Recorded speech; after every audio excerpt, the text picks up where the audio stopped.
Assalamualaikum warahmatullahi wabarakatuh. Pertama-tama perkenalkan, nama saya Muhammad Hamisan. Saya Maya Dwi Saskia.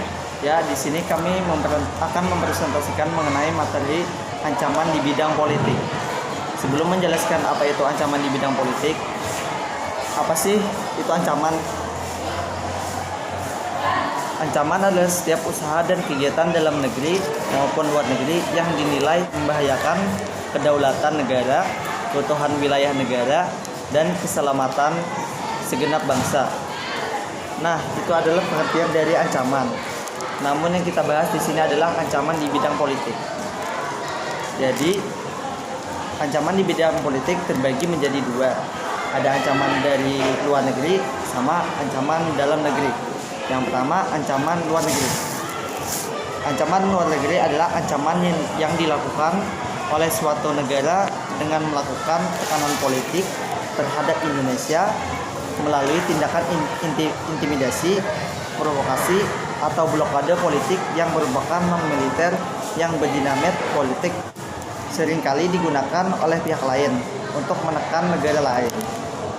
Yang kedua, ancaman dari dalam negeri berupa pengarahan massa untuk menumbangkan suatu pemerintah yang berkuasa dengan menggalangkan kekuatan politik untuk melemahkan kekuasaan pemerintah.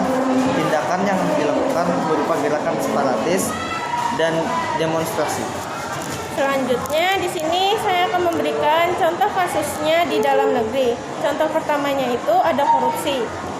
Nah, akibat korupsi yang dilakukan penjabat itu dapat menghambat kemajuan negara karena menghambat bangunan infrastruktur yang akan dibuat. Yang kedua, konflik SARA terkait politik. Ini bisa menimbulkan beberapa bahaya dan resiko, seperti mengguncangkan persatuan Indonesia. Yang ketiga, penurunan paksa pemerintah. Sistem politik yang dilakukan oleh pemerintah ini bisa dibilang ngasal atau ngawur. Oleh sebab itu terjadi kerusuhan di mana-mana akibat massa. Contoh kedua yaitu dari luar negeri. Contohnya itu seperti pertama, terorisme. Yang kedua, negara lain ikut campur masalah internal Indonesia. Yang ketiga, blokade politik, seperti membatasi informasi tentang politik yang akan menguntungkan salah satu pihak saja.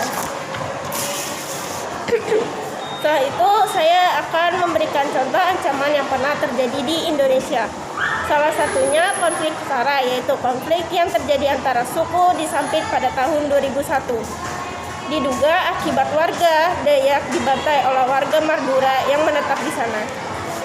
Setelah itu, saya di sini akan memberitahukan strategi mengatasi ancaman di bidang politik. Yang pertama, memperkuat kepercayaan rakyat dengan cara menegakkan pemerintahan yang bersih dan berwibawa.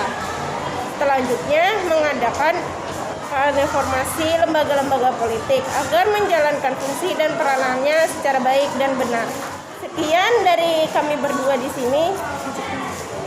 Wassalamualaikum warahmatullahi wabarakatuh.